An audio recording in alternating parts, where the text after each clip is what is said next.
오늘 우리에게 주시는 하나님의 말씀은 고린도전서 15장 44절에서 49절까지 보겠습니다. 육의 몸으로 심고 신령한 몸으로 다시 살아나나니 육의 몸이 있은즉 또 영의 몸도 있느니라. 이것은 우리 지난주에 말씀을 나눠봤습니다. 육의 몸이 있으면 영의 몸이 있다. 그러면 우리 그리스도의 사람은 무엇이냐? 육의 몸인가? 아니면 영의 몸인가? 그것은 영의 몸이다라는 것입니다. 그러니까 신령한 몸이다라는 것입니다. 육의 몸이 있은즉 신령한 몸이 있다. 그 신령한 몸은 spiritual body 이것인데요. spiritual body라는 것이 무엇이냐? 성령으로 거듭난 자만 얻을 수 있는 복입니다. 성령으로 거듭나지 않으면 신령한 사람이 아니고 육의 사람. 그래서 우리도 원래는 육의 사람이었죠. 육의 사람으로서 사망과 저주 가운데 살아갔던 사람이었고 사단의 종과 죄에 놓여서 살아갔던 사람이죠. 육의 몸은 항상 사망과 저주가 있습니다. 사망의 그림자가 항상 따라다닙니다. 그러나 성령으로 거듭나게 되면 말씀의 종이 되고 말씀의 자녀가 되고 말씀의 사모가 되어서 말씀의 능력이 날마다 성령의 사람으로 만들어 간다는 것입니다. 그래서 세상 사람은 육의 몸을 가지고 이 땅에 살아가기 때문에 하늘의 세계가 열려져 있지 않습니다. 그러나 신령한 사람은 성령으로 거듭났기 때문에 하늘의 세계가 언제든지 열려져 있습니다. 그것이 야곱의 야복강가에서 하나님의 사자와 함께 씨름하지 않습니까? 그것은 뭐냐면 하늘의 세계가 열려져 있기 때문에 하나님의 사자와 싸우게 된 것으로 성경이 하나님의 사자를 하나님으로 이렇게 표현하기도 합니다. 그것은 아무나에게 찾아오는 복이 아니라는 것이죠. 야곱이 육의 사람이었습니다. 하나님께서 영의 사람으로 점을 찍어놨는데 야곱은 점점 육의 사람으로 살려고 많이 발버둥 쳤었죠. 그런데 하나님께서는 항상 야곱을 지켜보고 계셨고 육의 사람이 아닌 영의 사람으로 점 찍었기 때문에 영의 사람으로 살기를 원했었어요. 그런데 야곱은 장대가 많고 잔재주가 많고 자꾸 인간적인 방법으로 살아가는 겁니다. 그래서 하나님께서 친히 임재하셔서 야곱과 함께 씨름을 하게 됩니다. 씨름을 해서 야곱이 의지하는 그 환도뼈를 탈퇴대로 그렇게 내칩니다. 그래서 야곱이 나를 복을 주지 않으면 나는 당신을 놓지 않겠습니다. 이렇게 내가 당신을 놓지 않겠습니다. 그래서 두 가지를 생각할 수 있지만 첫째는 야곱은 정말 위경 중에 있었어요. 위경 중에 있어서 형 에서가 죽이러 온 것을 알고 정말 절박한 상황에 있었습니다. 그래서 하나님이 복을 주시지 않으면 하나님께서 나에게 뭔가 도장을 찍어주지 않으면 자기가 죽을 것 같은 그런 마음이 있었습니다. 그런데 한 가지 또는 야곱은 정말 인위적으로 하나님을 그냥 복을 따내려고 하는 그런 야망이 있었습니다. 그런데 하나님께서는 그것을 아심에도 불구하고 뭘 칩니까? 그 야망을 완전히 아삭을 냅니다. 야망을 한도뼈라는 것을 통해서 완전히 부숴버립니다. 그래서 야곱에게 이제 뭐요? 너의 힘을 의지하지 마라. 허리라는 것은 인간에게 가장 중심축입니다. 허리가 망가졌으면 아무것도 할 수 없습니다. 힘듭니다. 큰 노동도 할 수도 없고 아무것도 할 수 없습니다.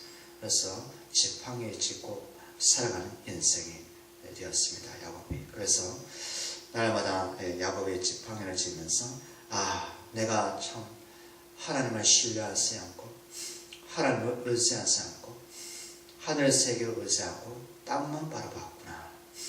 땅의 지체만 탐욕으로 가득 찼었구나. 라는 것은 항상 자기가 지팡이에 지면서 기억을 하게 된 것이죠. 우리가 또한 야곱처럼 하나님의 신령한 자임에도 불구하고 성령으로 거듭남임에도 불구하고 우리의 땅의 것을 추구하며 땅의 지체를 따라가서 신령하지 않는 성령을 거듭나지 않는 땅의 사람으로 살아가는 척을 할 때가 많습니다. 그럴 때마다 하나님께서는 우리에게 찾아오셔서 야곱을 한도뼈로 탈퇴시켜서 저는 자처럼 우리에게도 그런 어둠과 같은 그런 것을 허락할 때가 많습니다. 그래 한번 땅의 사람으로 한번 살아보라. 육신의 몸을 가지고 한번 살아보라. 신령한 몸이 얼마나 귀하고 복된 것인데 그것을 너가 몰라보고 영적인 소경이 되어서 너 자신을 위해서 사는 거구나. 이렇게 이제 할 때가 많습니다. 그리고 야곱이 우리가 복을 받은 것은 뭡니까? 외삼촌 라반 집에 도망칠 때 자기 아버지 이삭을 속여서 장자권을 따내지 않습니까? 장자권을 따내고 에서한테 들켰지 않습니까? 그래서 에서가 잡아 죽인다고 따라왔는데 도망가는 중에 밤에 돌베개를 하고 베델에서 잠을 청하서 원래 베델이 있지 않습니까? 베델이라고 하지 않고 베델은 하나님의 집이다. 베델, 집, 엘, 하나님의 집이다 라고 한 이유가 무엇이냐? 밤중에 사닥다리가 내려와서 하늘의 천사가 위로부터 아래로 왕래를 한 것을 보게 됩니다. 하나님의 여기 계시구나. 하나님이 나와 함께 계시구나. 도망 중에도 야곱에게 오십니다. 도망 중. 야곱이 도망간다는 것은 잘한 것은 아무것도 없죠. 형 에서의 눈을 피해서 도망치고 했었는데 하나님께서는 하늘 세계를 열었어. 하늘 세계를 열었어. 너는 하늘의 사람이야. 너는 하늘에 속한 자야. 라고 도장을 확 사닥다리를 통해서 집어주십니다. 야곱이 잘나서 하나님께서 하늘 세계를 열어준 것이 아닙니다. 야곱은 이미 그 어머니 리브가 뱃속에서 한 민족으로 택함을 받습니다. 한 민족으로 사랑을 받습니다. 나는 에서는 미워하지만 야곱은 사랑했어. 야곱은 택했어. 하나님의 택하심이 먼저 있었습니다.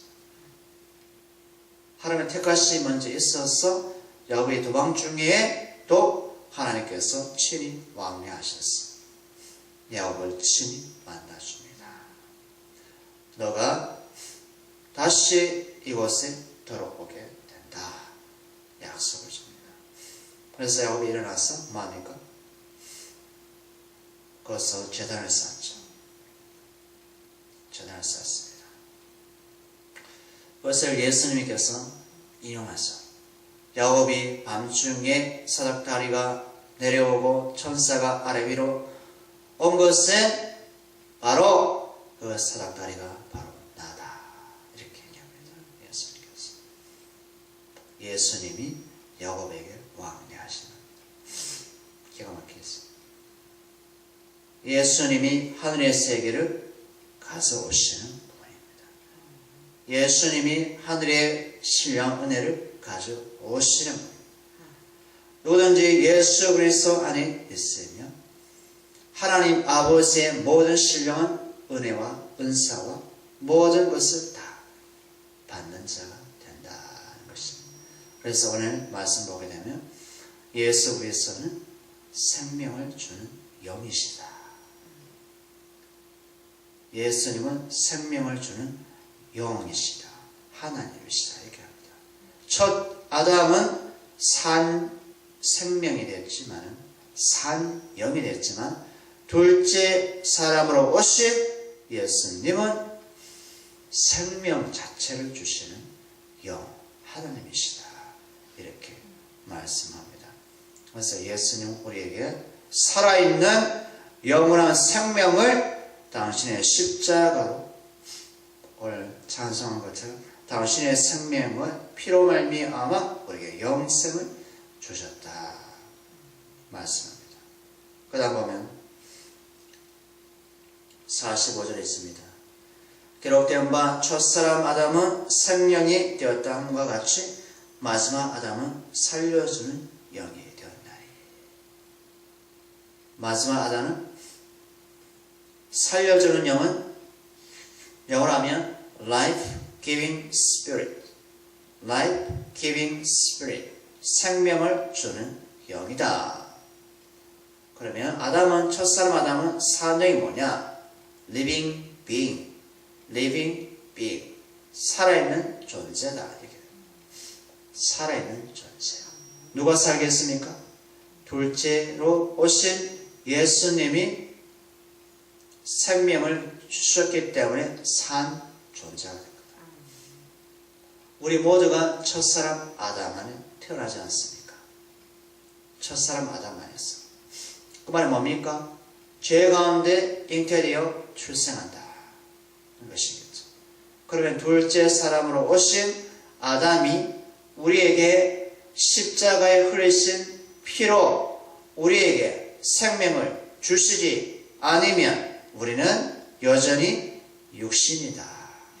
육의 몸을 입고 산다. 땅의 몸을 입고 산다. 그것은 영원한 사망만 기다리는 존재로서 이 땅에 살 수밖에 없어요. 그러니까 죄인 가운데 살 수밖에 없어요. 죄 가운데 살 수밖에 없어요. 그러나 우리 주님께서, 당신께서 십자가에 흘리신 피로 우리에게 하늘의 생명을 주셨다. 성령으로 거듭나게 했다는 것이 바로 예수님이 우리에게 당신의 생명을 주셨다와 똑같은 말입니다. 그래서 우리는 육의 몸으로 태어났지만은 둘째 사람으로 오신 예수께서 우리를 신령한 사람에 속한 존재로 우리를 새롭게 창조하셨다는 것입니다. 아멘입니까? 아멘. 그래서 야곱은 사다리가 열리는 복을 받은 것은 뭡니까? 이미 리브가 태중에서 선택받고 구별받고 사랑받는 자가 되어서 그런 은혜를 받은 것이겠죠. 우리 또한 태중에 있기부터, 아니 창세 전부터 아버지께서 그리스도 안에서 우리를 택하사 사랑하셔서 우리에게 하늘의 사람으로 부르셨다 하는 것입니다. 아멘. 그래서 부활은 뭐냐? 부활은 신령한 사람, 신령한 사람, 예수의 생명을 가진 자를 다르게 표현하면 부활을 얻은 자. 왜 그래서 부활이 없다고 하느냐? 고린도 형제들아, 예수님이 성경대로 무덤을 깨뜨리고 살아나셨지 않느냐? 그분이 죽은 자에게 생명을 주는 분이다. 예수께서 바리새인과 종교지들에게 뭐라 했습니까? 너희들은 살았으나 죽은 자다. 그리고 회칠한 무덤이구나. 멀쩡히 살아있는 것처럼 보이지만 너 안에 죽은 뼈가 가득하구나. 예수님은 예수님 안에 있지 않는 자를 향해서 사망에 거하는 자, 죽음에 거하는 자라고 표현했습니다. 우리는 살았습니다. 왜요? 예수님의 보혈로, 예수님의 보배로운 피로 죄사함 받아 생명 얻는 자가 되기 때문에 우리는 산 자가 되고 세상은 살아있으나 죽은 자로 살아간다. 그러니 우리가 세상을 불화한다면 이거는 뭐? 예수님을 무시하는, 예수님을 무시해도 너무 무시하고 산다. 그러면 예수님은 세상 사람보다 더 못한 것이다. 예수님은 마귀보다 더 못한 겁니다.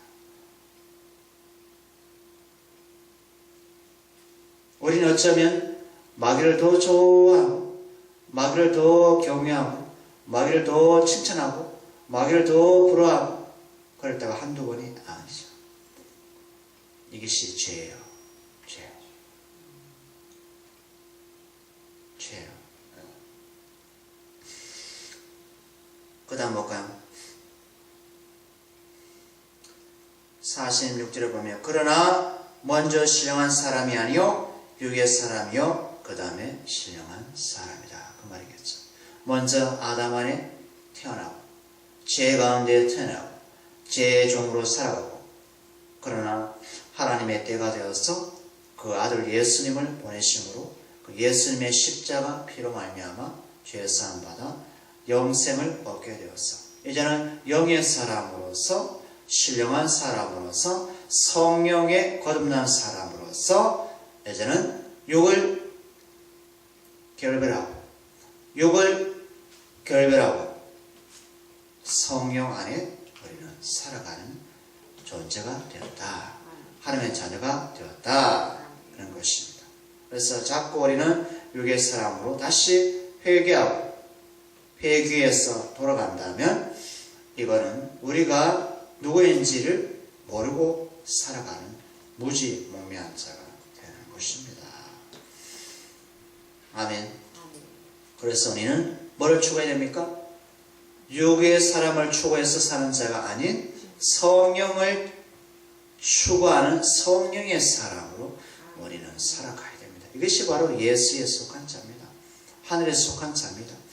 하나님의 자녀가 되겠습니다. 하나님의 자녀의 영광이 얼마나 대단하고 얼마나 위대한지 얼마나 영광스러운지 얼마나 거룩하면서 얼마나 의로움인지 우리는 알아야 됩니다. 아멘. 이것이 믿음이에요.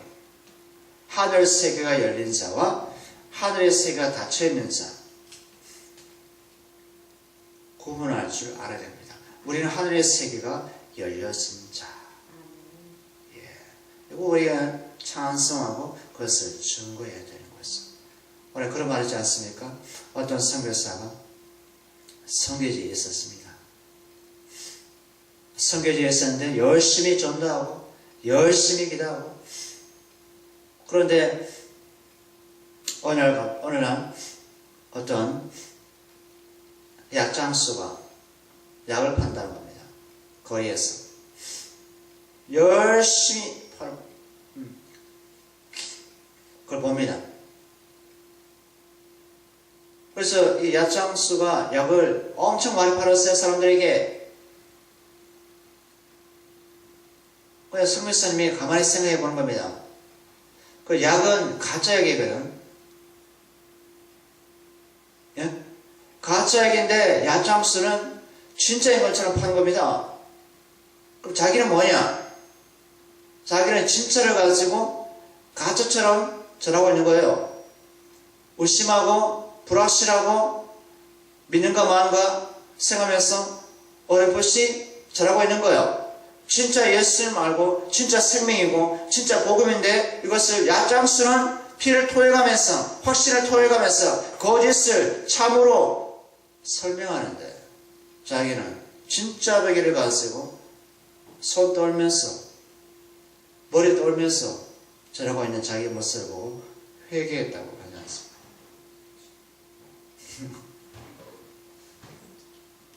그죠? 우리가 그렇다는 것은 확실한 것을 가지고 있고 확실한 생명, 확실한 믿음 안에 삶에도 불안하고 뭔가 모르게 세상과 같은 불안함 속에 이거 진짜 그런가? 맞을까? 예수님이 정말 원하셨나? 나에게 생명 주셨나? 나와 함께 계시는가?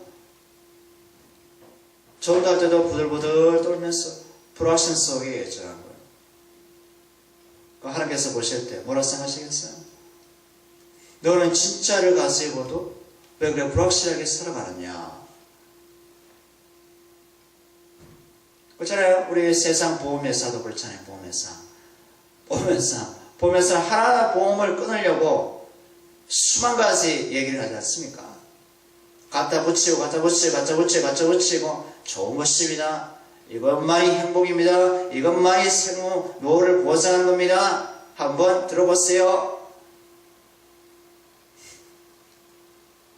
혹하지 않습니까? 오, 그럴까? 뭐 이렇게. 근데 복음 전하는 사람, 예수 전하는 사람은 뭔가 모르게 뒷걸음치면서 전할 때가 많지 않습니까?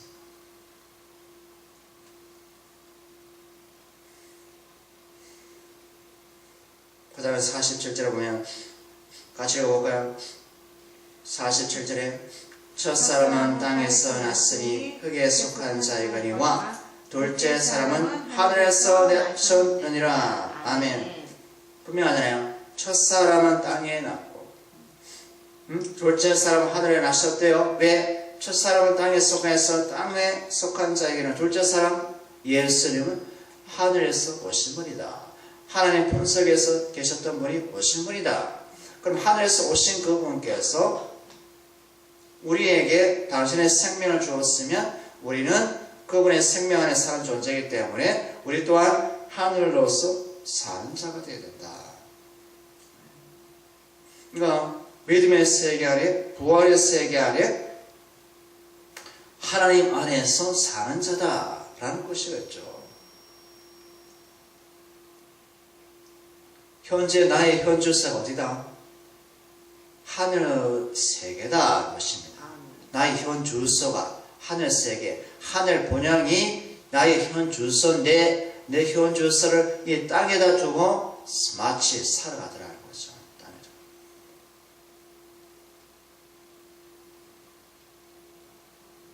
세상 사람은 땅에 속해서 살아가는데 오히려 우리는 그들보다 더 못할 때가 많다는 것을. 이 세상의 것만 위해서 살아간 사람이 열심히 땀 흘리며 살아가고 확신 가지고 살아가는데 이거 하면 될 거야. 이거 하면 행복할 거야. 이거 하면은 노후 보장이 될 거야. 근데 우리는 하늘의 확실한 천국을 보상받고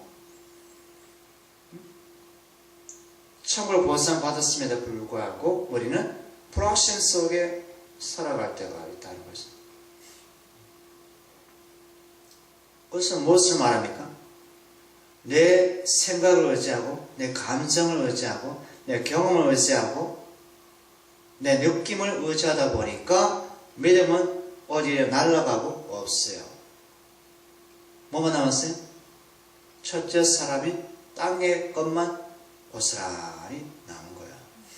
그러면 뭐만 생각이 들어요? 내일 어떻게 살지? 그 다음날 어떻게 살지? 머리가 복잡해지고 의심이 들고 주님과의 나와의 관계가 어때요? 소원해지고 깊어지지 않아요.